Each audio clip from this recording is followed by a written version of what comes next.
Yo se les muestro los test porque además uno tiene que valorar esas cosas. Si uno tiene o no tiene instalaciones para realizar un determinado test. Yo puedo querer hacer el test de la Universidad de Montreal, pero no tengo un lugar para hacerlo, voy a tener que recurrir a otro test. ¿Sí? No tengo opción. Los yo-yo test. Los yo-yo tienen una muy buena difusión dentro del ámbito de los deportes de conjunto. Constan de 3, es una batería de 3 tests. El yo-yo de resistencia, que es básicamente el test de Cournavette. No hay grande diferencia entre el yo-yo de resistencia y el test de Cournavette, por lo tanto no voy a repetir. El yo-yo de resistencia intermitente, ¿sí? Y el yo-yo de recuperación intermitente. El yo-yo de resistencia intermitente y el de recuperación son básicamente similares. Lo que cambia es el tiempo de recuperación que tienen aquí. El yo-yo de resistencia intermitente es un audio, tengo que tener marcado 20 metros con un cono, con conos, ¿sí? O con cualquier otra cosa. El sujeto sale en el primer bip, debe llegar aquí en el segundo bip y en el tercer bip estar de vuelta en la línea de partida y luego tiene una pausa de 5 segundos, ¿sí? Para recuperarse y volver a estar listo. Mientras que el yo-yo de recuperación intermitente es exactamente igual, nada más que la pausa luego es de 10 segundos. ¿Sí? Hay 2 protocolos del yo-yo, de estos creo que el más interesante de evaluar es el yo-yo de recuperación intermitente por toda la fundamentación que hemos dado anteriormente sobre la recuperación intraesfuerzo. Hay 2 protocolos, o hay 2... dos niveles del yo-yo de recuperación intermitente, el nivel 1 y el nivel 2. Se considera que uno estresa más los mecanismos aeróbicos y el yo-yo nivel 2 es más intenso, ¿sí? Arranca ya de velocidades mucho más altas, estresa más las vías anaeróbicas. No obstante, hay una correlación muy fiel entre el yo-yo de recuperación intermitente nivel 1 y nivel 2. ¿Sí? Creo que básicamente uno debería testear el yo-yo de recuperación intermitente nivel 1 y cuando los jugadores ya estén en la fase, digamos, casi todos lleguen a las fases finales del yo-yo de recuperación intermitente nivel 1, recién pasar ahí al yo-yo de recuperación intermitente nivel 2. ¿Sí?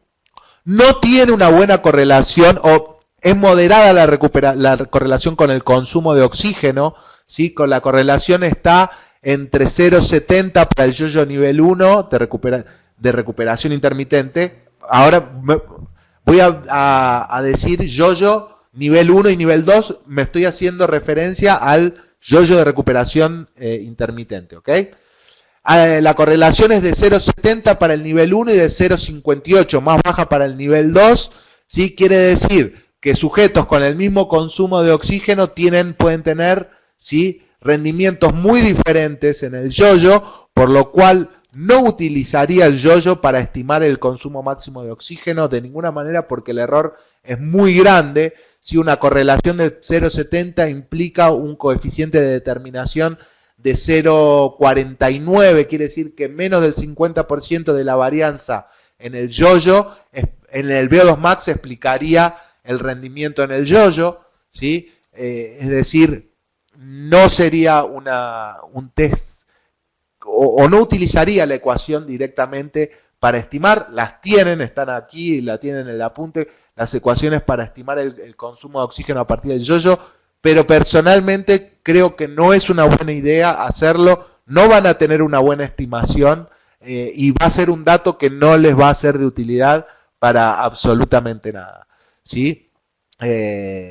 Por lo tanto, no tiene demasiado sentido. Sí, el yo-yo de recuperación intermitente es muy sensible para determinadas situaciones. Por ejemplo, permite diferenciar entre atletas de diferentes deportes, ¿sí?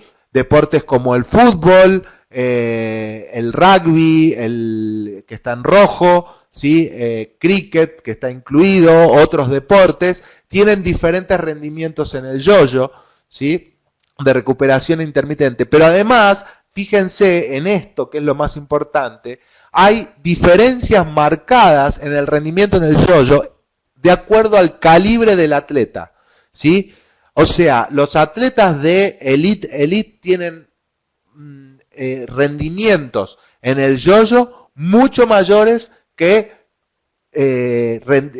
atletas que son de subelite o que son recreacionales, ¿sí? Por lo tanto, discrimina entre un atleta de alto calibre y un atleta de menor calibre, ¿sí? En cuanto a rendimiento físico me estoy refiriendo. Obviamente las calidades técnicas no las estamos evaluando, pero un atleta de deportes de conjunto de alto nivel debería tener un gran rendimiento en el yo-yo, ¿sí?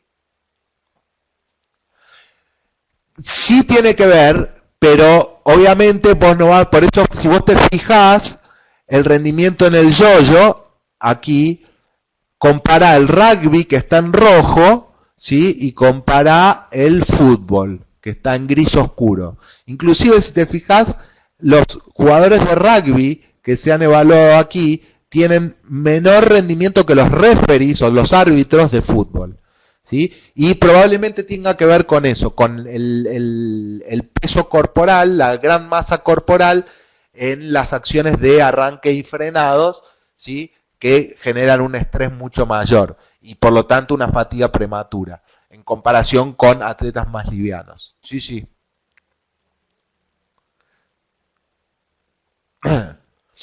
Ok, entonces, importante que un atleta, ¿sí? De nivel elite en deporte de conjunto debe tener un gran rendimiento en el yo-yo. Pero además, esto es lo que creo que es lo más importante del yo-yo, es que es muy sensible a los cambios de forma, ¿sí? De aptitud física a lo largo de la temporada, ¿sí? Observen, aquí tienen en gris oscuro, en gris, perdón, el yo-yo nivel 1 y en blanco el yo-yo nivel 2. Y fíjense que tienen al principio de la temporada, ¿sí? De la pretemporada, al principio de la temporada, a la mitad de la temporada y al final de la temporada. Y cómo fue sensible para detectar cambios en la aptitud física a lo largo de toda la temporada. ¿Sí? Aquí lo tienen de otra manera, fíjense, tienen 4 jugadores representativos, este caso es el yo-yo nivel 2, cómo fueron modificando en 3 puntos específicos de medición, que es al comienzo de la pretemporada, al comienzo de la temporada y al final de la temporada, su rendimiento en el yo-yo. Y como el rendimiento en el yo-yo de recuperación intermitente tiene que ver con la posibilidad de recuperación y repetir acciones de alta intensidad durante el juego, es fundamental que el jugador tenga buenos rendimientos en el yo-yo. Y es una forma que yo tengo de monitorear lo que puede ocurrir dentro del campo de juego. Entonces, realizar acciones o realizar testeos periódicos del yo-yo creo que es una muy buena idea dentro de los deportes de conjunto, ¿sí? Para poder monitorear cómo está su aptitud física respecto de lo que es importante en cuanto a desplazamientos dentro de los diferentes deportes de conjunto, ¿sí? Bien, y para ya cerrar, el último test que les quiero comentar es sobre el denominado test desarrollado por Buchheit, que se llama 30-15 Intermittent Fitness Test. Es un test muy similar a los anteriores, con una dinámica muy sencilla. Se llama 30-15 por lo siguiente: se hacen carreras de 30 segundos, aquí no varía, siempre son bloques de 30 segundos de carrera con 15 segundos de recuperación, ¿sí? Con una velocidad inicial de 8 km por hora y que se incrementa en 0,5 km, o sea, en 0,5 km por hora después de cada etapa, ¿sí? Y que se ha propuesto como un test, ¿sí? Que permite de alguna manera programar entrenamientos de tipo intermitentes dentro de deportes de conjunto. También tiene una ecuación para estimar la VAM, para estimar el consumo de oxígeno, ¿sí? Aunque, insisto, la ecuación tiene su error asociado, así como lo tiene el yo-yo, también este test tiene un error interesante, por lo cual no utilizaría la ecuación para estimar el consumo de oxígeno a partir del 30-15. ¿Cómo se hace el 30-15? Tengo que tener un espacio de 40 metros, ¿sí? En una cancha de fútbol es muy fácil de hacer, ¿sí? Necesito marcar al inicio, o sea, la línea de partida, una zona de 3 metros. Necesito marcar a los 20 metros una línea con otra zona de 3 metros, ¿sí? A cada lado. Y el final con otra zona de 3 metros, ¿sí? Se utiliza un audio y da una señal el audio, empieza a correr el sujeto. Cuando suena el primer bip, tiene que estar dentro de esta zona. Cuando suena el segundo bip tiene que estar dentro de esta zona, hace el cambio de dirección, cuando suena el tercer bip tiene que estar dentro de esta zona, y en el cuarto bip, acá el sujeto para y camina de nuevo a la zona de inicio, ¿sí? Y siempre es igual, son 30 segundos por 15 segundos. ¿Qué va a pasar cuando el sujeto vaya más rápido? Bueno, va a haber más bips en 30 segundos, ¿sí? ¿Por qué? Porque el sujeto va a salir aquí. Aquí va a sonar el primer bip, aquí va a sonar el segundo, aquí va a sonar el tercero, aquí va a sonar el cuarto. En realidad no es que ahí va a sonar, sino que el sujeto tiene que estar ahí, ¿sí? Y va a terminar con un quinto bip. Fíjense que acá es el de partida, 2, 3, 4, 5. Ahí terminó, son 5 bips. Acá es el de partida, 2, 3, 4, 5, 6 bips. ¿Sí? A 8.5 kilómetros por hora son 5 bips, a 11,5 van a ser 6 bips. ¿Qué ocurre? El sujeto acá cuando terminó estaba corriendo a este lado, por lo tanto la próxima partida va a ser desde aquí, desde la mitad, y va a salir hacia aquí y va a ser lo mismo, ¿sí? ¿Se entiende cómo es la dinámica del test? Es un poco raro porque no siempre se parte del mismo lado. En algunos momentos vas a empezar a partir de la línea media o incluso vas a empezar a partir de aquí, a velocidades muy altas. Pero lo único que uno tiene que tener en cuenta es que cuando suena el bip de finalización de la etapa, tiene que caminar hacia la próxima línea más próxima que tiene hacia adelante. ¿Ok? ¿Se entiende?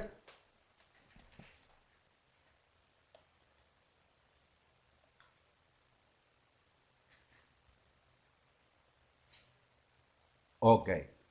Bien. ¿Qué tiene que, a diferencia, por ejemplo, del test de Leger, el test de la Universidad de Montreal, que la velocidad aeróbica máxima obtenida en el test de la Universidad de Montreal es mucho menor que la obtenida en el 30-15? Por lo cual implicaría que si yo quiero hacer trabajos intermitentes, ¿sí?, me ahorro la cuestión de trabajar al 110, 120, 130% de la BAM.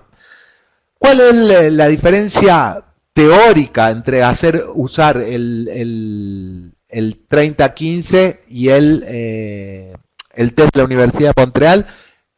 Básicamente que hablar del 120 de la BAM es algo que es como antilógico. ¿Por qué? Porque decir, si la BAM es la velocidad al consumo máximo de oxígeno, correr al 120% de la BAM no sabemos de qué estamos hablando, ¿sí? Pero solamente es eso. Ahora, el 30-15 tiene otras ventajas que, por ejemplo, podría tener en cuenta lo que se llama reserva anaeróbica de velocidad. ¿Qué es la reserva anaeróbica de velocidad? La reserva anaeróbica de velocidad es la diferencia entre la máxima velocidad de sprint en 20-30 metros y la velocidad aeróbica máxima. Supuestamente, sujetos que tienen una mayor reserva anaeróbica de velocidad, quiere decir que tienen una mayor distancia entre la BAM y la velocidad de sprint, podrían tener un mejor rendimiento en el test de 30-15. Por lo tanto, cuando esa velocidad del test de 30-15 se lleva a un entrenamiento intermitente, la programación del entrenamiento intermitente sería más precisa que si yo utilizo la BAM. Por otro lado, como es un test intermitente y bueno, acá está lo de la reserva anaeróbica que yo le decía, que tiene supuestamente al tener mayor reserva anaeróbica le permitiría realizar, por ejemplo, 2 estadios más en comparación con un sujeto que tuviera poca reserva anaeróbica, ¿sí? Si supongamos que la velocidad de sprint sea muy baja, por ejemplo, o la velocidad aeróbica, la velocidad aeróbica máxima sea muy alta y estuvieran muy pegadas la velocidad de sprint y la velocidad aeróbica máxima, no tendría la capacidad de realizar estadios más en el test de 30-15. Pero además el test de 30-15, como es un test intermitente y con de ida y vuelta, puede evaluar la capacidad de cambio de dirección, ¿sí? Cosa que, por ejemplo, el test de la Universidad de Montreal no puede porque es un test en línea recta. ¿Ok? Entonces, como puedo evaluar de alguna manera la capacidad de cambio de dirección, al ser un test intermitente de ida y vuelta, tendría también esa utilidad, ¿sí? En comparación con un entrenamiento, aquí compararon un entrenamiento intermitente al 110% de la velocidad del test del test de la Universidad de Montreal en 3 sujetos, versus un 15x15 al 90% de la velocidad final del 30-15. Y lo que observaron es que cuando se hizo este entrenamiento intermitente, 15x15, no sé si todos están familiarizados, es correr 15 segundos al 110 y 15 segundos de pausa, ¿sí? Eso es un entrenamiento intermitente 15x15. Cuando lo hacían en base al test de Leger, o sea, la velocidad del test de la Universidad de Montreal, la respuesta de la frecuencia cardíaca fueron muy variables entre los 3 sujetos, ¿sí?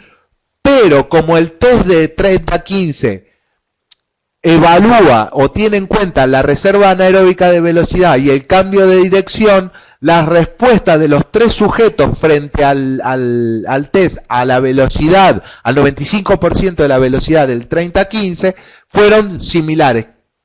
Supuestamente esto implicaría que hacer entrenamientos intermitentes programados en base a la velocidad final del 30-15 haría que todos los sujetos tengan la misma carga de entrenamiento, ¿sí? En comparación con utilizar la velocidad del test de la Universidad de Montreal, ¿sí? Si yo me baso en el test de la Universidad de Montreal, cuando hago un intermitente voy a tener que la carga va a ser diferente para los diferentes sujetos, mientras que supuestamente utilizando el 30-15, la carga que voy a tener con ese entrenamiento intermitente va a ser muy similar entre todos los jugadores, ¿sí?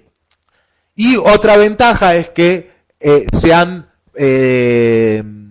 realizado recomendaciones de entrenamiento intermitente utilizando la velocidad final del 30-15, ¿sí? Básicamente, si yo quisiera realizar adaptaciones a nivel central o a nivel periférico, debería seleccionar, ¿sí?, alguna de las combinaciones que tengo aquí en cuanto al entrenamiento intermitente. Por ejemplo, puedo realizar 20x20, o sea, 20 segundos de carrera al 95% del 30-15, con 20%, con 20 segundos de recuperación pasiva en línea recta, ¿sí?, con aproximadamente realizar 2 series que no sean más de mayores a 7-8 minutos, con una pausa activa de 6-7 minutos, ¿sí? Cosa que con otra, por ejemplo, con el test de la Universidad de Montreal, utilizando la velocidad aeróbica máxima, no hay demasiadas recomendaciones, lo cual podría ser de preferencia, ¿sí? Una ventaja extra que tiene el 30-15 es que tiene una sensibilidad muy similar a la del yo-yo test, ¿sí?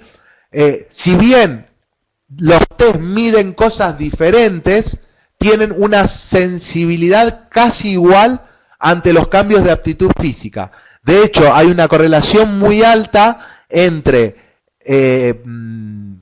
las modificaciones en la velocidad del 30-15 y las modificaciones en la velocidad final del yo-yo. Y fíjense que en el caso del 30-15, aquí tienen el 30-15 y el yo-yo, ¿sí? Luego de un entrenamiento se vio que los cambios en ambos test fueron muy similares, ¿sí? Es decir, que ambos tienen una sensibilidad muy similar a el entrenamiento que yo realizo, ¿sí? Entonces, en este sentido, yo creo que si tendríamos que poner en la mesa 3 evaluaciones para establecer cargas de entrenamiento aeróbico y para monitoreo de la aptitud aeróbica dentro de deporte de conjunto, serían el test de la Universidad de Montreal, el 30-15 y el yo-yo test. Y si tengo poco tiempo, dependiendo de cómo quiera o qué quiera valorar, por ejemplo, si quiero valorar cambios de dirección y quiero valorar alguna otra cuestión, el 30-15 tal vez sería mejor. ¿Por qué? Porque si voy a realizar entrenamientos intermitentes con cambio de dirección, la BAM no es sensible a ello. O sea,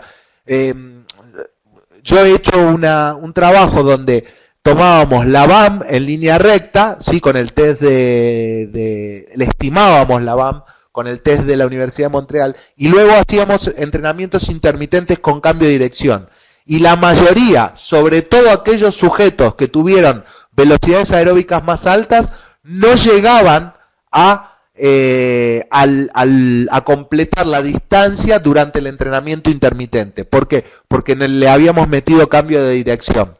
Entonces, si voy a hacer entrenamientos intermitentes con cambio de dirección, tal vez el entrenamiento, el trabajo de 30-15, el test de 30-15, al tener incluidos cambio de dirección, podría ser una mejor opción. Entonces, si tengo poco tiempo, puedo optar por el yo-yo y el 30-15. ¿Por qué el yo-yo? Porque está relacionado con la capacidad de recuperación, por eso yo-yo de recuperación intermitente, y el 30-15 porque me evalúa de alguna manera la aptitud aeróbica y me permite además tener valoración de cambio de dirección y alguna cuestión más, y programar entrenamientos intermitentes que tengan cambio de dirección. Y ya por último, ¿sí? Hay una buena correlación entre la velocidad aeróbica máxima y la velocidad del yo-yo, que era lo que me había preguntado Alexis, pero fíjense que la correlación es de 0,79, de 0,80, quiere decir que no es tan alta, y como te decía, lo expresaste vos, el yo-yo, la velocidad del yo-yo es menor, suele ser menor que la velocidad aeróbica máxima, por una cuestión de fatiga neuromuscular en los test de ida y vuelta. Y fíjense, esto es interesante, observaron la correlación entre el rendimiento durante un ejercicio intermitente de 15×15 y la velocidad aeróbica máxima, y lo mismo, el rendimiento durante un entrenamiento intermitente y la velocidad del yo-yo, y observaron correlaciones de 0.72 a 0.74. Quiere decir que, si bien la velocidad aeróbica máxima y la velocidad del yo-yo podrían ser utilizadas para realizar entrenamientos intermitentes, voy a tener un error importante asociado. Casi voy a tener 50, el R cuadrado de 0,55, casi un 50% de variabilidad del rendimiento en entrenamientos intermitentes va a estar explicado por la BAM o por la velocidad final del yo-yo. Pero hay un 50%, un poquito menos del 50% de la variabilidad en el rendimiento intermitente que no pueden explicarlo esto. Entonces, por ello también podría ser una opción la utilización del 30-15 como test para programar cargas de tipo intermitentes. ¿Sí? Bien, con eso hemos terminado la conferencia. Les agradezco mucho haberme aguantado hasta tanto tiempo, ya llevamos casi 2 horas, 2 horas y cuarto. Espero que les haya brindado información de utilidad y bueno, si quieren hacer preguntas podemos hacer una mesa redonda y si no se les ocurre pregunta ahora y tienen preguntas, las preguntas se les ocurren después, saben que tienen los foros de discusión y bueno, veremos de hacer algunas sesiones de consulta durante las próximas semanas. También quiero aprovechar y aclarar, ayer tuvimos problemas de conexión por internet, ayer me refiero al 29 de octubre, que era la grabación del doctor Ayala, tuvimos problemas con su conexión de internet,